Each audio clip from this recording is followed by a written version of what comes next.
오늘은 이 본문을 가지고 세 가지 정도로 살펴보기를 원합니다. 첫 번째는 내가 하지 못한다고 하나님께서도 불가능하다 그렇게 생각하거나 말하지 말라는 것입니다. 우리 사람은 당연히 불가능한 것이 있고 한계가 있지요. 못하는 일들이 너무나 많습니다. 생각한 대로 다 할 수가 없지요. 우리 사람은 한계가 있음이 사실인데 신앙생활 하면서 내가 하지 못하기 때문에 하나님께서도 불가능하실 것이다. 그렇게 은근히 하나님의 그 크심을 낮추는 경향이 있다는 것입니다. 그것을 본문 말씀이 우리에게 잘 알려주고 있는데요. 1절 말씀에 가면은 엘리사라는 선지자가 이제 그 이스라엘 백성들에게 왕실의 이야기하는 거지요. 그 내일 이맘때쯤 되면은 고운 가루 한사라고 되어 있는데 그 한사라는 것은 한 7리터 정도 보면 됩니다. 지금 우유병으로 한 큰 우유바들로 한 2개 정도 7리터 한사에 한 세겔이다 그렇게 되어 있는데 금 한 세겔인지 은 한 세겔인지는 기록되어 있지 않습니다만은 은으로 계산했을 때 한 4일 일한 정도의 그런 값어치예요. 밀가루 고운 밀가루 7리터에 4일 일한 정도고 또 거기에 보면은 보리가 있는데 보리 이 두 서하면 한 15리터 되지 않겠어요? 그 우유병으로 한 4개 정도, 4개 이상 되겠지요? 그 한 세겔이다 그랬으니까 4일 정도 일해서 그렇게 보리를 살 수 있다는 것을 엘리사 선지자가 그렇게 예언을 했는데 요 부분만 딱 보면은 왜 그렇게 곡식값이 비싸냐 할지 모르겠지만은 이 왕하 6장 말씀으로 가면은 거기에 아이를 잡아서 먹는 그런 일이 사마리아 성 안에서 일어났어요. 얼마나 곡식이 귀하고 먹을 것이 없었던지 자기 아이를 잡아먹고 그 다음날 또 옆집에 아이를 잡아먹기로 했는데 그 옆집에 있는 그 아이 엄마가 도망치는 숨기는 그런 일이 일어났어요. 그것은 이 사마리아 성 주변에 아람 나라 시리아 나라가 포위를 하고 있었기 때문에 성 안에 있었던 사람들은 먹을 것이 없게 된 거예요. 포위를 했으니까 바깥에 나갈 수도 없고 저장해 놓은 곡식은 없고 하니까 이제 그렇게 굶어 죽게 되었는데 말이죠. 엘리사 선지자가 1절 말씀에서 그렇게 한 것은 이 대단한 큰 변화예요. 그 시리아 나라가 어떤 큰 변화가 있었기 때문에 이 먹을 것이라고는 한 톨도 없었는데 이렇게 고운 가루 한 세겔 주면 살 수 있고 보리도 2사 정도 한 세겔 주면 살 수 있다. 내일 이맘때 그렇게 되겠다. 그렇게 엘리사 선지자가 이야기를 했어요. 그러니까 어떤 아람 나라 군대가 포위해 있었는데 큰 변화가 일어나겠다는 말씀이죠.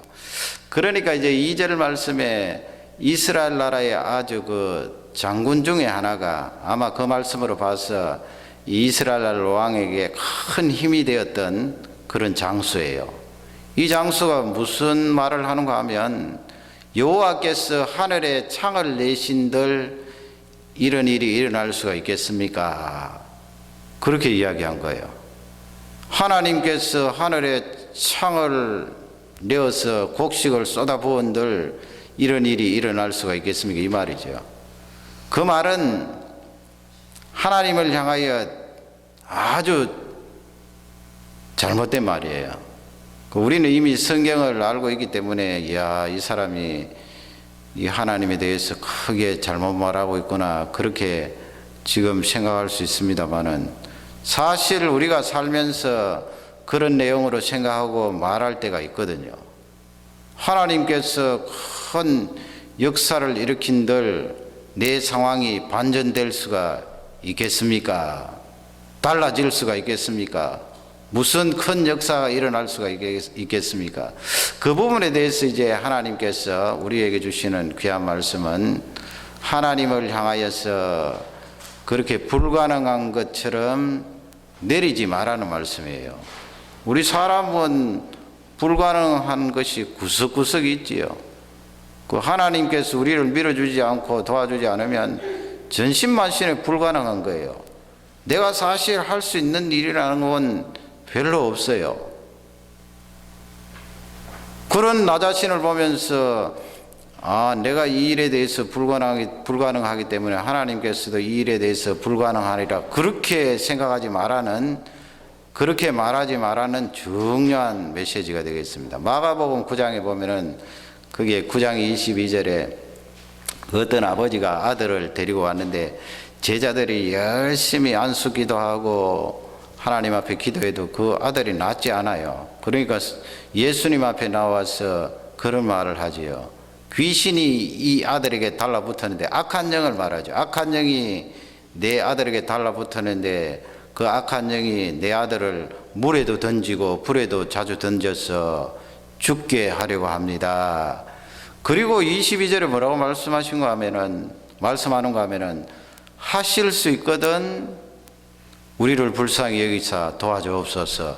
하실 수 있거든 그랬어요. 하실 수 있거든. 그 예수님은 하나님이시요 하나님의 독생자이신데 그분 앞에 나와서 하실 수 있거든. 그 사람의 질문이나 그 사람의 요청이나 우리의 질문이나 우리의 요청이나 별 다를 바가 없어요. 하나님 아버지를 모시고 하나님 아버지를 예배하고 있는 우리가 이 아이의 아빠처럼 하실 수 있거든 나를 불쌍히 여겨 주옵소서. 예수님께서 23절에 그 아버지의 말을 받아서 할 수 있거든이 무슨 말이냐, 믿는 자에게는 능치 못할 일이 없느니라 그랬습니다.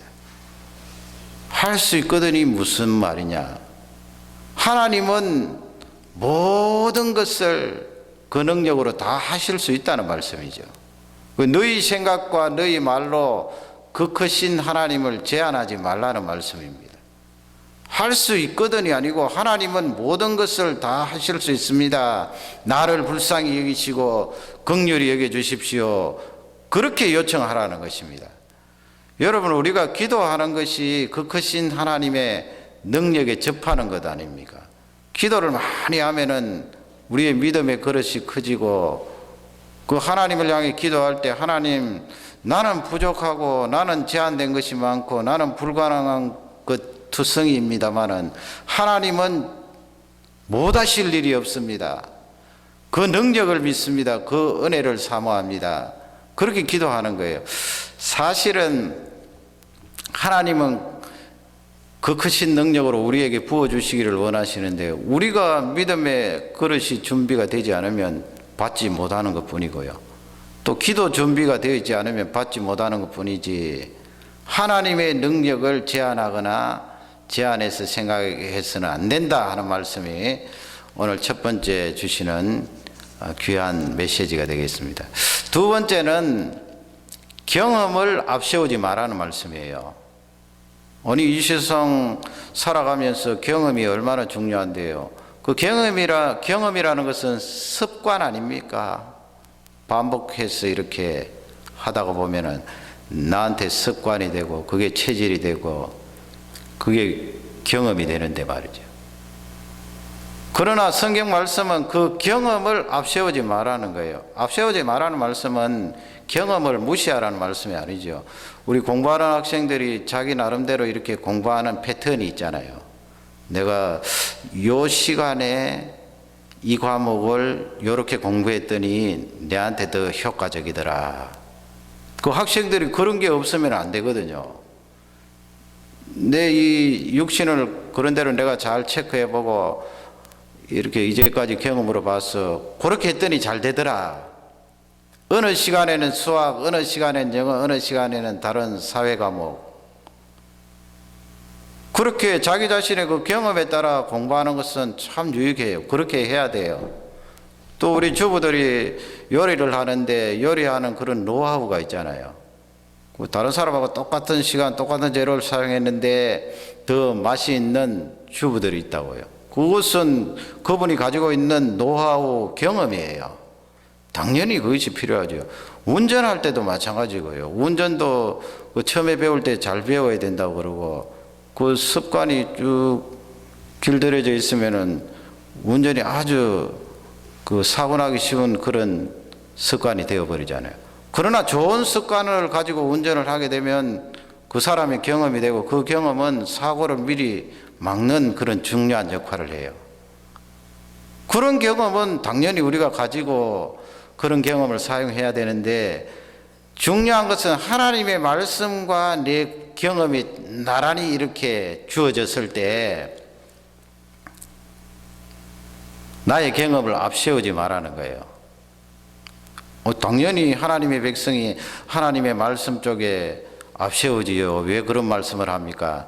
그러나 여러분 살다가 보면 그렇지 않아요. 내 경험을 앞세울 때가 많다고요. 하나님의 말씀은 두 번째 가거든요. 그것을 오늘 본문은 알려주고 있는데 그 내용이 어디 있는가 하면은 12절 이하에 있어요.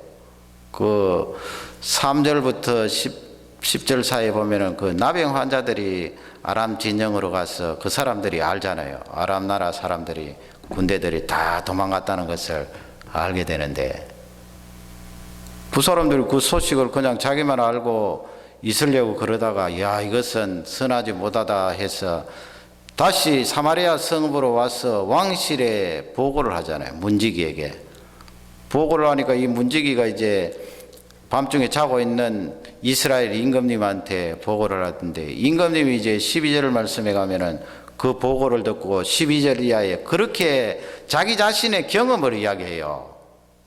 그 경험이 무엇인가 하면 야 이건 틀림없이 아람 나라가 우리를 속이는 복병 작전이라는 거예요. 왜냐하면 지금까지 사마리아 성읍을 확 포위하고 있다가 이제는 시간이 자꾸 지나니까 아람 나라도 힘들지 않겠어요. 그러니까 작전을 짜는 거라는 거예요.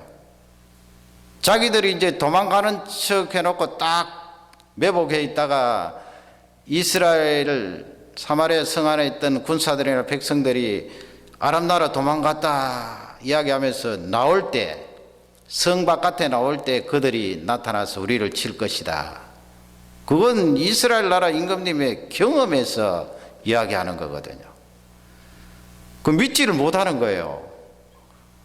그래서 이제 그 성 안에 남아있는 말 몇 마리하고 병거를 지워서 이스라엘 군사들을 이제 보내잖아요. 많이 보내지도 않아요. 다 배가 고파서 굶주리고 있는데 많이 갈 인원이 어디 있나요?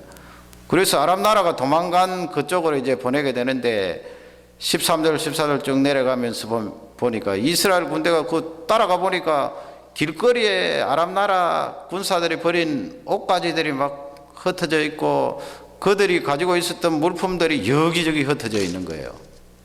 틀림없이 이건 매복 작전이 아니고 아람 나라 군사들이 도망갔습니다. 임금님에게 보고를 하는데 그 18절 말씀에 가면은 그 선지자가 일찍이 왕에게 이 이야기를 했다는 것을 18절 말씀에 적고 있어요. 무슨 이야기를 했습니까? 엘리사 선지자가 내일 이맘때 임금님이시여 고운 가루 한 서아가 한 세겔 정도밖에 가지 않습니다. 보리가 두 서하면 한 세겔 정도밖에 가지 않습니다. 그러니 이스라엘 나라에 큰 변화가 있을 것입니다. 하나님께서 양식을 주는 그런 일이 있을 것입니다. 그렇게 하루 전에 이야기했는데 이 이스라엘 왕이 그걸 믿지 못하는 거예요. 선지자를 통하여 주신 하나님의 말씀을 믿지 못하고 이건 내 경험에 비추어 보면은 아람 나라 사람들이 매복에 있다가 우리를 치려고 하는 속셈이다.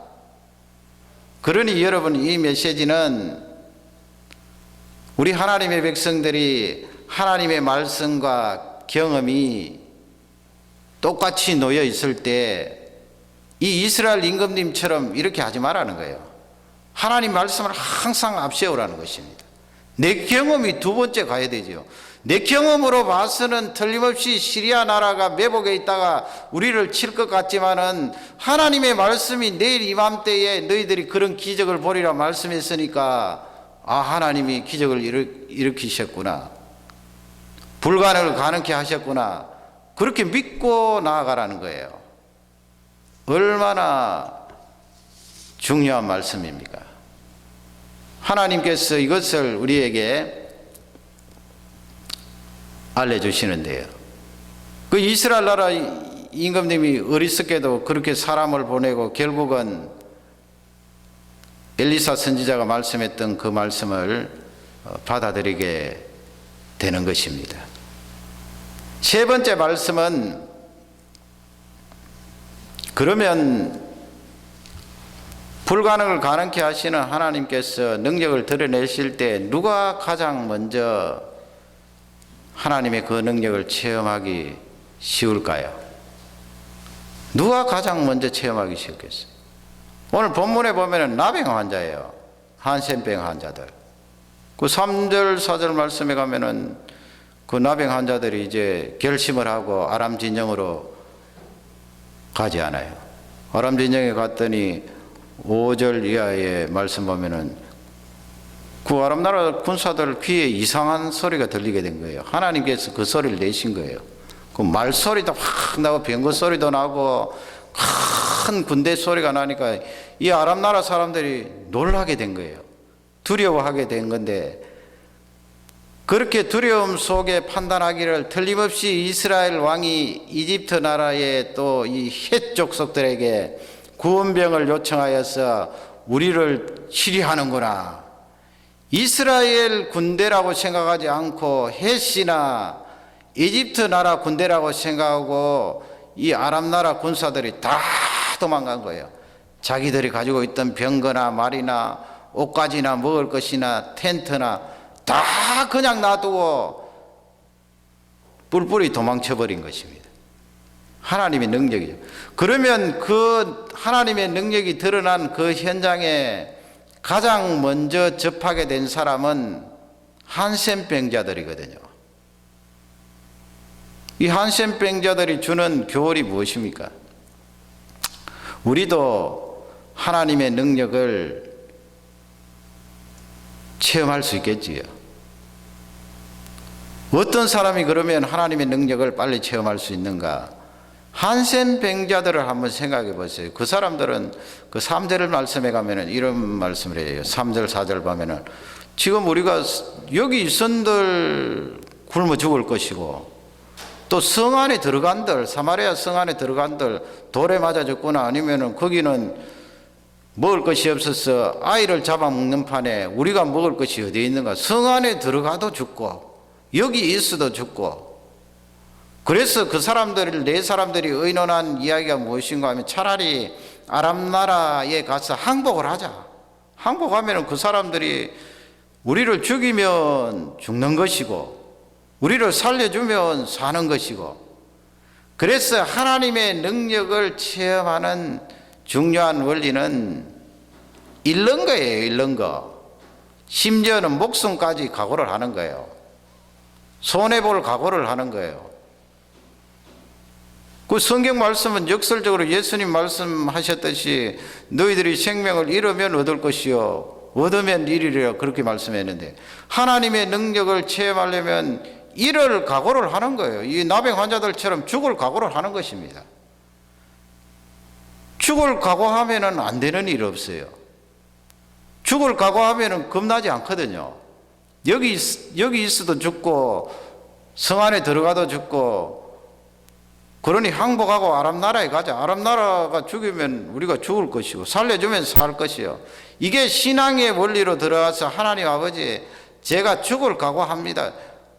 우리 학생들 죽을 각오하고 공부하면 못할 일이 어디 있어요? 못 이룰 일이 어디 있어요? 그만큼 각오를 안 해서 문제지요. 점점 옛날처럼 그런 각오가 적다고요.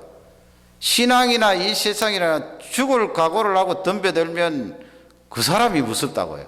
그런 사람이 하나님의 능력을 체험하는데, 그러면 보세요. 이 나병 환자들이 환경이 지금 좋습니까? 최악이거든요. 나병 환자들이 성 바깥에 살고 있잖아요. 그리고 그 바깥에는 아람 나라 군사들이 진을 치고 포위를 하고 있으니까 그래도 성 안에 있는 사람들은 낫잖아요. 이제 있는 나병 환자들은 성 바깥에서 포위를 당하고 있으니까 살 수 없는 거예요. 성 안에 있는 사람들보다 훨씬 환경이 좋지 않아요. 그리고 성 안에 들어가서 먹을 것을 달라면 그 사람들이 돌을 들어 칠 것이요, 바깥으로 나갈 수도 없고 이러지도 저러지도 못하는 최악의 상황이에요. 여기서 주시는 메시지는 어려우면 어려울수록 하나님의 능력에 더 접할 수 있다는 말씀이에요. 우리가 뭐 그 어려움을 자초할 필요는 없습니다만은, 그러나 자연스럽게 우리에게 다가오는 어려운 그 환경들을 바라보면서 이런 어려움이 있으면 하나님의 능력에 더 접할 수 있는 기회가 되겠구나 하는 그런 메시지라는 거예요. 여기 캐나다에 이제 이민 오면은 처음에 올 때는 살기 좋고 우리의 어떤 제2의 인생이 환경이 달라짐에 따라 더 아름답고 기름진 삶을 누리리라 그렇게 생각하고 왔는데, 여기 오면은 보통 일이 아니잖아요. 보통 고생이 아니고요. 환경은 좋은데 이렇게 어렵고 험난한 이 길을 걸어가야 되는데, 그러면 비관적입니까? 비관적이 아니에요. 이 이민 와서 가만히 보면은 전혀 신앙이 없던 사람들이 여기 와서 신앙이 바로 들어간 사람들이 많거든요. 그건 하나님의 대단한 능력의 체험이 있는 거예요. 무엇 때문에? 환경 때문에. 환경이 힘들고 어렵고 스트레스가 많으니까 하나님을 찾게 되고 하나님의 능력에 접하게 되고, 그러니 전체적으로 보면은 대단히 유익한 거예요. 그분에게 대단히 유익하고 복된 길입니다. 오늘 주시는 이 세 가지 메시지 가운데 중요한 것은 말씀과 내 경험이 같이 놓여 있을 때 하나님의 말씀을 선택하는 일이, 앞세우는 일이 중요하다는 거예요. 하나님의 말씀을 앞세워야 되죠. 하나님 말씀 앞세우면 첫 번째 대지 말씀드린 것처럼 나는 불가능해도 하나님의 말씀을 앞세우는 사람은 전능하신 하나님, 가능하신 하나님을 보게 되는 거 아니에요. 그러면 되는 거지요. 하나님의 말씀을 앞세우면 세 번째 대지처럼 어려운 일이 있어도 어려움으로 보이지 않는 거지요. 그 어려움을 통하여 하나님의 능력을 접할 수 있기 때문에 축복인 것입니다. 하나님의 말씀을 앞세우는 일이 그토록 중요한 것입니다. 누가복음 5장에 보면 잘 아시는 말씀대로 그 베드로가 친구들하고 밤새도록 고기를 잡는데 예수님께서 새벽녘에 그들에게 나오셔서 뭐라고 말씀합니까? 깊은 데로 가서 그물을 내리라 그러지 않아요. 밤새도록 이 베드로와 친구들은 고기를 잡았어요. 그리고 그 사람들은 고기의 전문가인데, 고기 잡는데 아주 경험이 풍부한 사람들이에요. 그리고 아침녘 되면은 깊은 곳에 고기가 자랐다는 것을 알고 있어요.